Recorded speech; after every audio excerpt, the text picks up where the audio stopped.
Hello learner, my name is Ruchi Gupta. Welcome to my channel Ruchi eco classes for UGC NET. मैंने आपको कहा था कि मैं जो है कि प्रैक्टिस सेशन लेके आऊँगी क्वेश्चन के.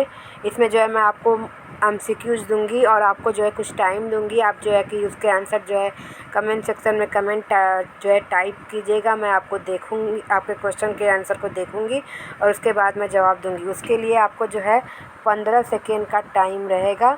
15 सेकेंड बाद मैं आपको जो है आंसर दूंगी.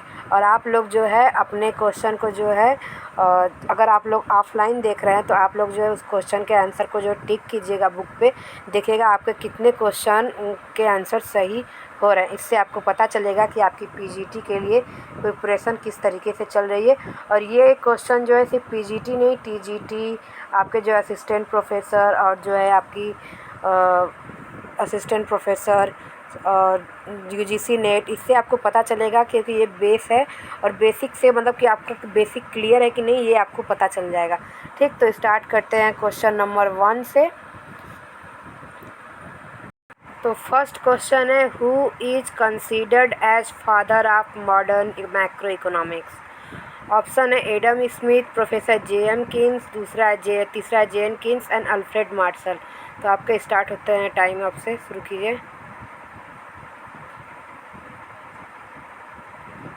एडम स्मिथ जो है हमारे फादर ऑफ इकोनॉमिक्स हैं.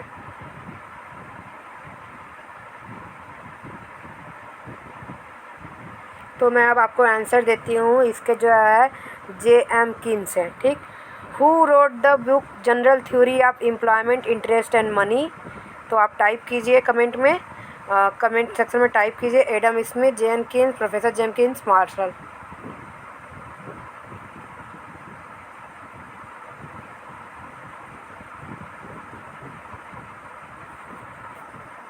मैं बता देती हूँ, ये बुक जो दी हुई है जे.एम. कीन्स ने, जो है कि बहुत सारे लोगों ने जो टाइप सही किया है, जे.एम. कीन्स ने दिया हुआ है. नेक्स्ट क्वेश्चन चलते हैं. The term micro economics and macro economics was first given by Adam Smith, Ragnar Frisch, Alfred Marshall, J M. Keynes.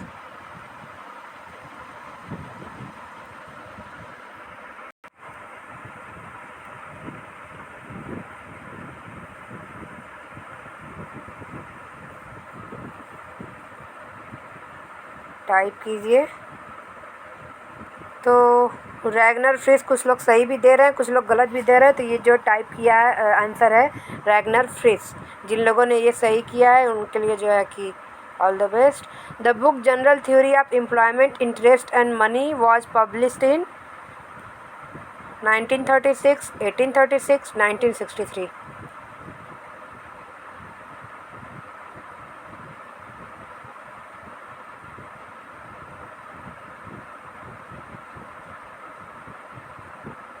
बहुत सारे लोग जो है इस क्वेश्चन का आंसर सही दे रहे हैं.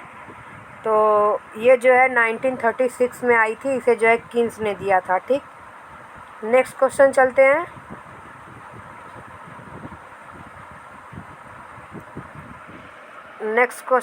हैं. आप जो है यहाँ पे मत देखिएगा. What are the tools of macro economics. ठीक. Monetary policy, physical policy and income policy. थोड़ी सी लॉयल्टी दिखाइएगा और देखिएगा नहीं क्वेश्चन की तरफ, अरे आंसर की तरफ. तो इसका आंसर जो था ये है हमारा all of the above. Monetary policy भी है, फिजिकल पॉलिसी भी है, इनकम पॉलिसी में जो है हम इनकम से रिलेटेड जो है फैसले लेते हैं. तो ऑल ऑफ द एबव यहाँ पे आंसर हो गया. नेक्स्ट क्वेश्चन चलते हैं हम अपना. ये जो है हमारा मैक्रो से रिलेटेड है. तो the term macro has been derive from. तो मैक्रो हमारा किस वर्ड से डिराइव्ड है. फर्स्ट है हमारा Greek word macros which means large, English word macros which means large, Greek word macros which mean small, French word macros which mean large. तो आपके time start होते हैं. आपसे स्टार्ट कीजिए, जल्दी जल्दी टाइप कीजिए. कुछ लोग जो है सही दे रहे हैं.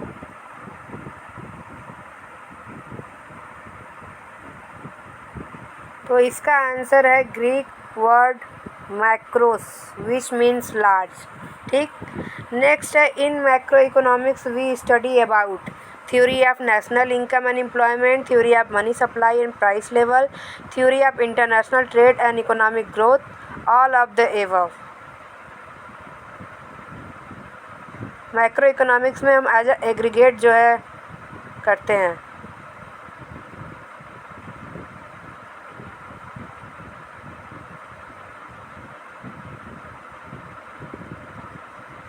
इसका आंसर है ऑल ऑफ द एबव। इसमें जो मनी सप्लाई भी एग्रीगेट है, प्राइस लेवल भी एग्रीगेट, नेशनल इनकम एम्प्लॉयमेंट भी एग्रीगेट, इंटरनेशनल ट्रेड और इकोनॉमिक ग्रोथ भी एज एग्रीगेट ही है। Next question, which of the following is are the goals of macro economics? To achieve higher level of GDP, to achieve higher level of employment, stability of prices, all of the above. जल्दी जल्दी comment कीजिए और आप लोग जो है note करते रहिए कितने क्वेश्चन सही हो रहे हैं, कितने क्वेश्चन गलत।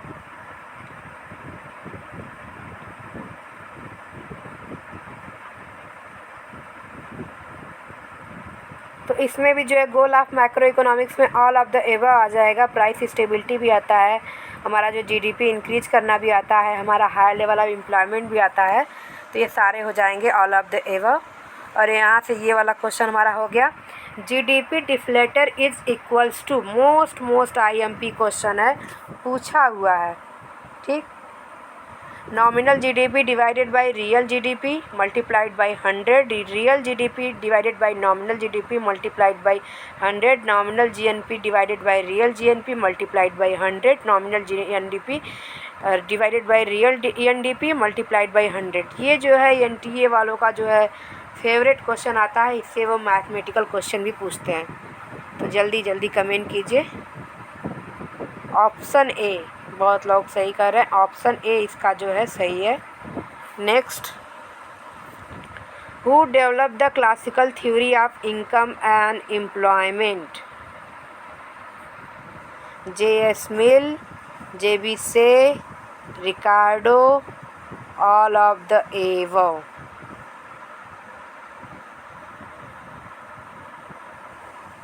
तो ऑल ऑफ द एबव यहाँ हो जाएगा। थ्योरी ऑफ इनकम और एम्प्लॉयमेंट जो है J.B. से, रिकार्डो, J.S. मिल ने, इन सब ने जो है क्लासिकल में अपना जो है कंट्रीब्यूशन दिया है। Next question, the supply creates its own demand, बहुत ही फेमस जो है कि राइटर हैं, उनका जो है ये स्टेटमेंट है। वो भी जो है क्लासिकल ही हैं। तो आप बताइए किसका है? Says law of market, demand, supply, none of the above. यहाँ तक मुझे लगता है इसमें जो है कि 99% लोगों का जो है आंसर सही आना चाहिए। तो कमेंट करें।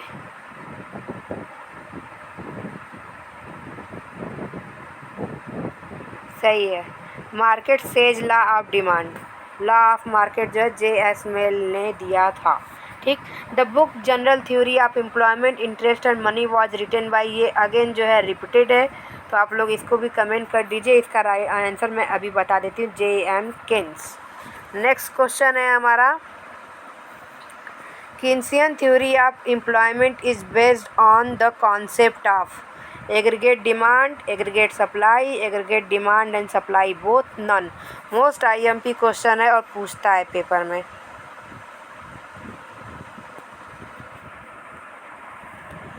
वैसे तो जो है कि केन्सियन थ्योरी ऑफ एम्प्लॉयमेंट जो है कि इफ़ेक्टिव डिमांड अगर दिया होता तो हम जो है ऑप्शन इफ़ेक्टिव डिमांड को लगाते, लेकिन यहाँ पे एग्रीगेट डिमांड है। तो aggregate demand equals to aggregate supply जो होता है वो हमारा जो है यहाँ पे जो इक्विलिब्रियम होगा वो हमारे इफ़ेक्टिव डिमांड में आता है। तो हमारा जो ऑप्शन नंबर सी होगा वो हमारा जो है सही होगा। ठीक, नेक्स्ट हमारा जो है 10th क्वेश्चन है, हम 10th तक आ गए। तो the investment which is undertaken independently of the level of income is known as autonomous investment, induce investment, public investment, private investment. तो जो आपको पता होगा इन्वेस्टमेंट के दो टाइप होते हैं, ऑटोनोमस और इंड्यूस। तो ऑटोनोमस इन्वेस्टमेंट जो है हमारा at zero level of income पे होता है। ठीक, यानी कि ये जो है independent of the level of income पे होता है। तो आप लोग जो है सही बोल रहे हैं, ऑटोनोमस इन्वेस्टमेंट।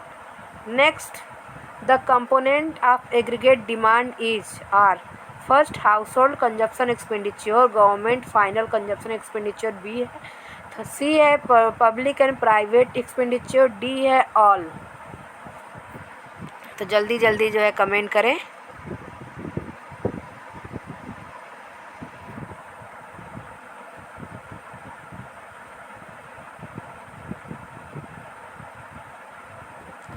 तो इसका आंसर है ऑल। ठीक। Determination equilibrium of an economy can be studied by equality of aggregate demand and aggregate supply, equality of saving and investment, both A and B and none. तो जहाँ तक मुझे लगता है इसका भी आंसर सब लोग सही ही देंगे। तो जल्दी जल्दी आप इसका आंसर दीजिए।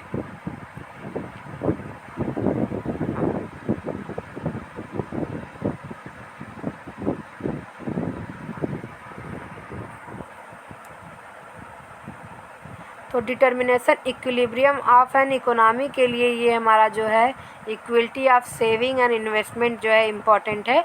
तो हमारा जो है ये हमारा आंसर ए और बी दोनों इम्पॉर्टेंट है।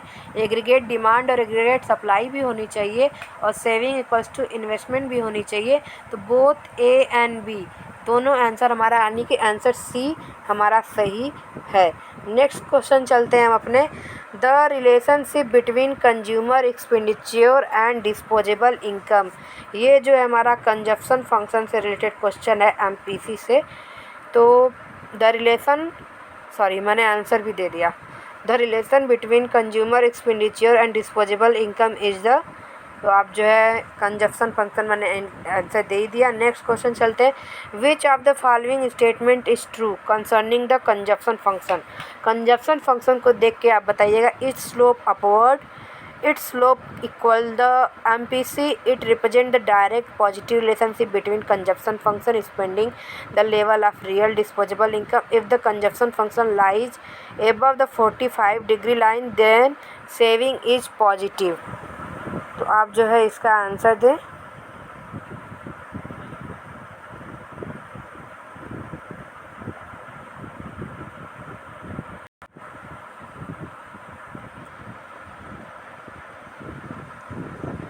तो इसका आंसर मैं बता देती हूँ कि ऑल ऑफ द एवर है। कंजप्शन फंक्शन हमारा होता है C equals to C bar plus B Y. B हमारा डिस्पोजेबल इनकम होता है, ये ऑटोनोमस कंजप्शन होता है, ये डिस्पोजेबल इनकम होता है, ये एमपीसी होता है। ठीक। तो its slope equals to the MPC होता है। हाँ, ये जो ये स्लोप बताता है ये एमपीसी को बताता है। ठीक। ये हमारा जो है सी कंजप्शन फंक्शन को बताता है। ये वाला पोर्शन हमारा सी बार यानी ऑटोनोमस कंजप्शन को बताता है। जब ये यहाँ से इसको ऐसे कट करता है जाके, तो इस लेवल के नीचे तक हमारा जो है Y equal saving equals to जो है 0 होता है। यहाँ से जो है सेविंग हमारा पॉजिटिव होता है और यहाँ पे सेविंग हमारा निगेटिव होता है ये पॉइंट तक, क्योंकि हमारा जो है कंजप्शन जो है ऑटोनोमस होता है। ठीक। तो ये यहाँ पे सेविंग निगेटिव, यहाँ पे 0, यहाँ से ये पॉजिटिव सेविंग होता है। तो ये ऑल ऑफ द एवर सही है। Next question. At the point where the disposable income line intersect the consumption function saving is, तो मैंने आपको अभी बताया। आप कमेंट कीजिए।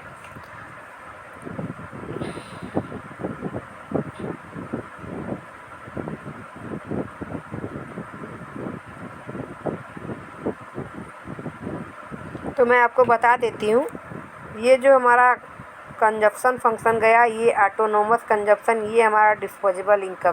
तो इस पॉइंट पे पूछ रहा है क्या होता है, तो यहाँ पे सेविंग इक्वल्स टू 0 होता है, सेविंग यहाँ पॉजिटिव होता है, सेविंग यहाँ निगेटिव होता है, क्योंकि यहाँ पे कंजप्शन पॉजिटिव होता है एट 0 लेवल ऑफ इनकम। तो इज इक्वल्स टू 0 हो जाएगा। ठीक। नेक्स्ट है हमारा ऑटोनोमस कंजप्शन इज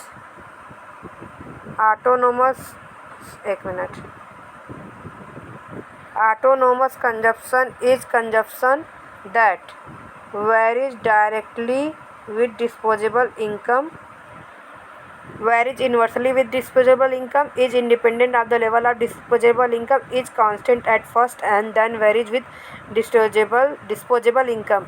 तो इसका आंसर जो है कि मैंने आपको बताया है, अभी हमने ये क्वेश्चन किया है। तो आप जो है जल्दी जल्दी कमेंट सेक्शन में कमेंट कीजिए।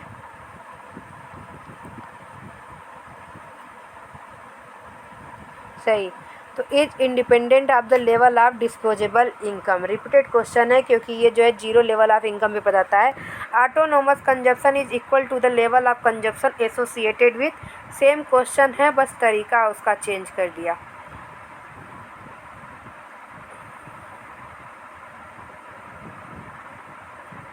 कमेंट करें। जीरो डिस्पोजेबल इनकम इसका आएगा। ऑटोनोमस कंजप्शन जो होता है वो जीरो लेवल ऑफ इनकम पे होता है। अगर जो है क्योंकि आप अगर एक आदमी जो काम नहीं कर रहा है फिर भी उसे भूख तो लगेगी, भूख के लिए वो खाना को तो खाएगा ही ना, तो वो या तो डिसेविंग से या तो जो है बारोइंग से करता है।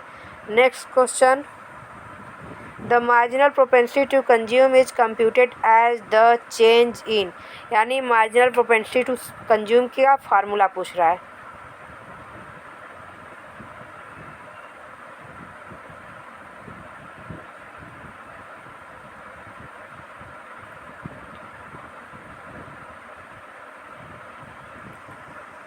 तो इसका आंसर जो होगा वो होगा बी, यानी कि हमारा जो है एमपीसी क्या बताता है, del C divided by del Y हमारा, यानी कि इनकम में चेंज होने पे हमारे कंजप्शन में कितना चेंज होता है, ये हमारा बी बताता है। उसी क्वेश्चन को जो है दूसरे तरीके से आपका पूछ दिया, the marginal propensity to consume is the slope of. Comment कीजिए। आई थिंक ये सब लोग आप सही होना चाहिए, जो कि प्रोबेबली सही भी कर रहे हैं। कंजप्शन फंक्शन, इसका आंसर कंजप्शन फंक्शन होगा। नेक्स्ट, ये जो है पूछता है सारे के सारे एमआईएमपी हैं। Psychological law of consumption has been given by Duesenberry, Friedman, Modigliani, Keynes. Comment कीजिए जल्दी जल्दी, 10 सेकेंड्स ख़त्म होने वाले हैं। तो मैं आपको बता देती हूँ, ये थ्योरी दी है किन्स ने। यहाँ पे उन्होंने कंजप्शन फंक्शन के बारे में बताया है कि एक कैपिटलिस्ट इकोनॉमी में जो है अप्लाई होगी, और यहाँ पे MPC should be less then 1 और MPC is less than, MPC जो 0 से बड़ा और 1 से छोटा होना चाहिए, और MPC must be less than APC. The absolute income theory of consumption has been given by, तो सेम है, आप जो है कि कमेंट कीजिए। जे.एम. किन्स है, इसके भी relative income theory of consumption has been given bye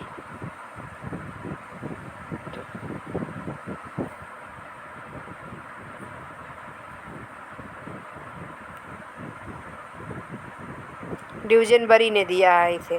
ठीक, तो ये हमारे हो गए 15 आपके जो है एमसीक्यूज ऑफ मैक्रो इकोनॉमिक्स।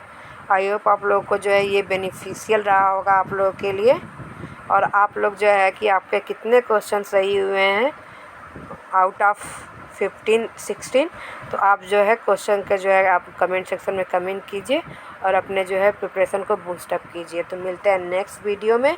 अगर वीडियो पसंद आए तो चैनल को लाइक करें, सब्सक्राइब करें, बेल आइकन को प्रेस करना ना भूलिए, जिससे आपको आने वाले वीडियो की नोटिफिकेशन मिल जाए। Thank you so much.